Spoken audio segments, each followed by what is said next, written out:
எல்லா புகழும் இறைவனுக்கே.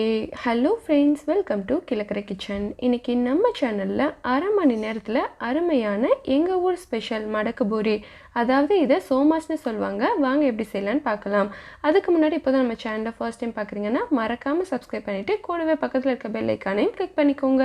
இந்த ஸ்நாக்ஸ் செய்கிறதுக்கு நான் 1/2 கிலோ மைதா மாவு எடுத்திருக்கேன்.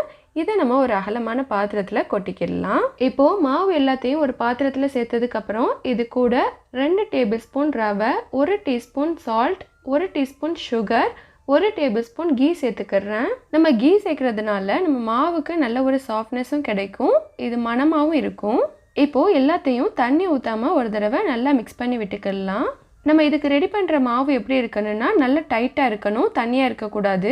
இப்போது இதில் கொஞ்சம் கொஞ்சமாக தண்ணி சேர்த்து இதை டைட்டான மாவு கன்சிஸ்டன்சிக்கு ரெடி பண்ணிக்கிடலாம். இந்த சோமா செய்கிறதுக்கு மாவு நல்லா நைஸாக தேய்க்கணும். ஸோ தண்ணியாக இருந்துச்சுன்னா தேய்க்கிறதுக்கு கஷ்டமாக இருக்கும். ஸோ அதனால நல்லா டைட்டாக மாவை பிசைஞ்சிக்கோங்க, அப்போ தான் நல்லா நைஸாக தேய்க்க வரும். இந்த மடக்கு பூரியை நம்ம கோதுமை மாவுலேயும் செய்யலாம். பட் எங்கள் ஊரில் நாங்கள் எப்போவுமே மைதா மாவில் தான் செய்வோம். நம்ம எந்த அளவுக்கு மாவு பிசைகிறோமோ அந்த அளவுக்கு இந்த சோமாஸ் நல்லா சாஃப்டாக இருக்கும். ஸோ நம்ம கையால் பிசைய நமக்கு கை வலிக்க ஆரம்பிச்சிடும். ஸோ அதனால் இது இஞ்சி அடிக்கிற உரலை வச்சு நல்லா தட்டி விட்டுக்கிறேன். இந்த மாதிரி நம்ம மாவை திருப்பி திருப்பி போட்டு தட்டும்போது இந்த மாவுக்கு நல்ல ஒரு சாஃப்ட்னஸ் கிடைக்கும்.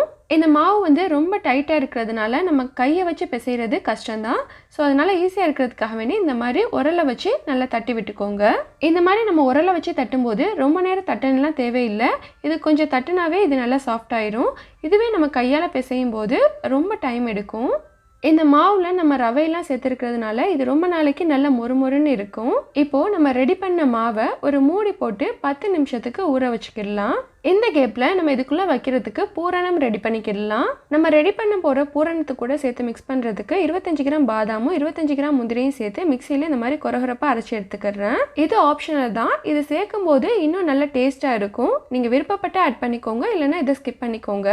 அடுத்ததாக இதில் சேர்க்குறதுக்கு ஒரு சின்ன சைஸ் தேங்காயை துருவி எடுத்து வச்சுருக்கேன். இதுவும் இருக்கட்டும். இப்போது பூரணம் ரெடி பண்ணுறதுக்கு தேவையான பொருட்கள் எல்லாத்தையும் நான் எடுத்து வச்சுட்டேன். அடுத்து நம்ம செய்ய ஆரம்பிச்சிடலாம். இது செய்கிறதுக்கு நான் ஒரு கடாய் எடுத்திருக்கேன். இதில் 1.5 டேபிள் ஸ்பூன் நெய் ஆட் பண்ணிக்கிறேன். நம்ம எல்லாத்தையுமே நெய்யில் வறுத்து சேர்க்கும்போது இது நல்ல மணமாக இருக்கும். இப்போது நெய் லைட்டாக சூடானதும் இதில் நம்ம பொடிச்சு எடுத்து வச்சுக்கிற பாதாம் முந்திரியை சேர்த்துக்கலாம். இதை நல்லா நெய்யில் வறுத்துக்கோங்க. நம்ம எந்த அளவுக்கு எல்லாத்தையுமே வறுக்கிறோமோ அந்த அளவுக்கு இது கெட்டு போகாமல் ரொம்ப நாளைக்கு வரும். அடுத்து இது கூட 2 டேபிள் ஸ்பூன் ரவை சேர்த்துக்கிறேன். ஸோ இந்த பாதாம் முந்திரியோடையும் சேர்த்து வறுத்து விட்டுக்கோங்க, தனித்தனியாக வறுக்க தேவையில்லை. பூரணத்து கூட இந்த மாதிரி பாதாம் முந்திரி ரவையெல்லாம் சேர்க்கறதுனால சாப்பிடும்போது நல்ல ஒரு க்ரன்ச்சினஸ் கிடைக்கும். இந்த அளவுக்கு நல்லா வறுபட்டு வாசனை வந்ததுக்கப்புறம் இதில் நம்ம துருவி எடுத்து வச்சுருக்கிற தேங்காயை ஆட் பண்ணிக்கிடலாம். இப்போது தேங்காயோட ஈரத்தன்மை போகிற வரைக்கும் இதை நல்லா வறுக்கணும். நான் ஏற்கனவே சொன்ன மாதிரி எந்த அளவுக்கு இதை நம்ம வறுக்கிறோமோ அந்த அளவுக்கு இது ரொம்ப நாளைக்கு வரும், சீக்கிரம் கெட்டு போகாது, நல்ல மணமாகவும் இருக்கும். இப்போது தேங்காயோட ஈரப்பதம்லாம் போய் லைட்டாக கலர் சேஞ்ச் ஆகி நல்ல மணம் வந்துருச்சு. அடுத்து இதில் 2 டேபிள் ஸ்பூன் எள்ளு ஆட் பண்ணிக்கிறேன். தேங்காய் வறுபட்டதுக்கு அப்புறம் ஸ்டவ்வை ஆஃப் பண்ணிவிட்டு இதில் எள்ளு ஆட் பண்ணிக்கோங்க. ஸோ எள்ளு சேர்த்ததுக்கப்புறம் இதை ஒரு தடவை நல்லா கலந்து விட்டுட்டு இதை இறக்கி வச்சிடலாம். இது நல்லா ஆறணும். ஆறினதுக்கப்புறம் தான் இதில் நம்ம மற்ற இன்க்ரீடியன்ஸ் ஆட் பண்ணணும். அடுத்ததாக இதில் சேர்க்குறதுக்கு 4 டேபிள் ஸ்பூன் பொட்டுக்கடலையை ஒரு மிக்ஸி ஜாரில் சேர்த்து ஒரு பல்ஸ் விட்டு கொரகொரப்பாக அரைச்சி எடுத்துக்கிறேன்.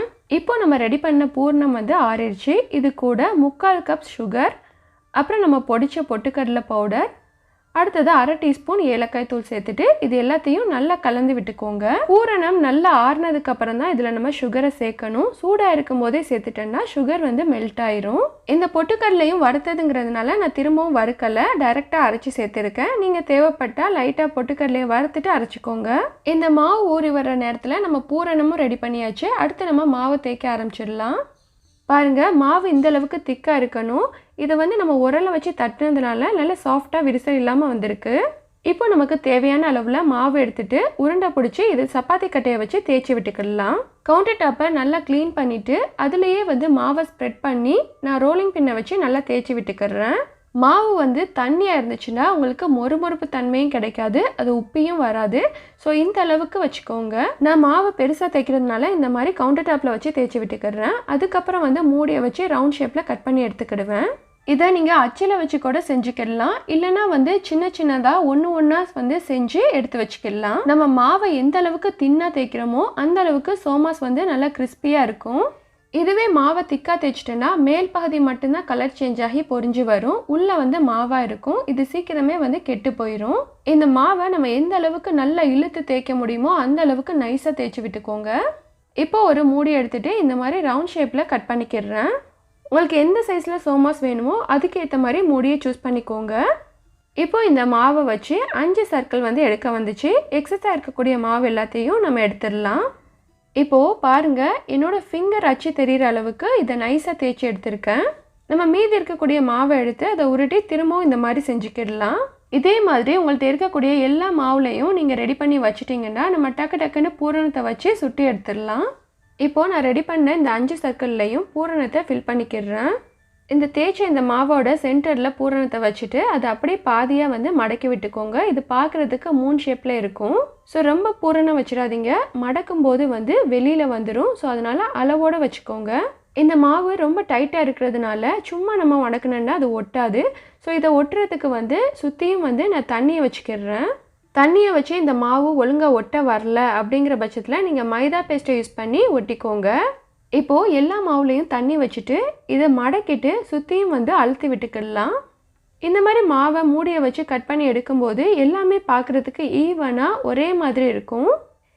இங்கே நான் தண்ணி யூஸ் பண்ணி ஒட்டியிருக்கேன். ஸோ தண்ணி வந்து எக்ஸாக்டாக ஒட்டுன்னு சொல்ல முடியாது. சம்டைம்ஸ் வந்து பூரணம் கலண்டு வெளியில் வர்றதுக்கு வாய்ப்பு இருக்குது.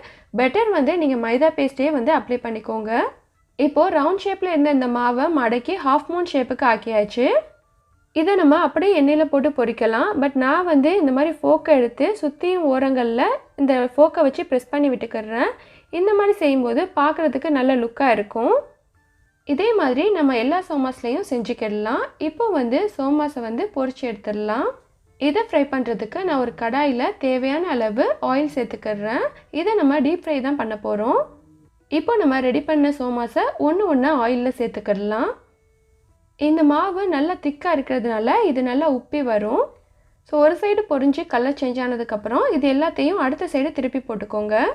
இந்த சோமாஸை இந்த மாதிரி மடக்கி வந்து நம்ம பூரி ஷேப்பில் வந்து பொரிச்சு எடுக்கிறதுனால இதுக்கு எங்கள் ஊரில் மடக்கு பூரின்னு பேர் வச்சுருக்காங்க. இந்த மடக்கு பூரிக்கு உள்ளக்க உள்ள ஸ்டஃபிங்ஸ் வந்து ஃப்ரை ஆகணும்னு தேவையில்லை, மேலே உள்ள பூரி மட்டும் ஃப்ரை ஆனால் போதும். இது 2 சைடும் நல்லா பொரிஞ்சதுக்கப்புறம் எடுத்துடலாம். ஒரு முக்கியமான விஷயம் என்னென்னா, எப்போவுமே வந்து எண்ணெய் நல்லா ஹீட் ஆனதுக்கப்புறம் தீயை சிம்மில் வச்சுட்டு அதுக்கப்புறம் வந்து பூரியை சேர்த்துக்கோங்க. இப்போ இந்த அளவுக்கு பொரிஞ்சதுக்கப்புறம் இதை நான் ஆயிலேருந்து எடுத்துடுறேன். இதை பார்க்கும்போதே தெரியும் எண்ணெய் குடிக்கவே இல்லை, நல்லா மொறுமொறுன்னு சூப்பராக வந்திருக்கு. ஓகே ஃப்ரெண்ட்ஸ், சோமாஸ்னு சொல்லக்கூடிய அருமையான எங்கள் ஊர் மடக்கு பூரியை நீங்களும் வீட்டில் ட்ரை பண்ணி பார்த்துட்டு உங்களோட ஃபீட்பேக்கை சொல்லுங்கள். அண்ட் இந்த வீடியோ பிடிச்சிருந்தா please like, comment, share and subscribe my channel. Thank you.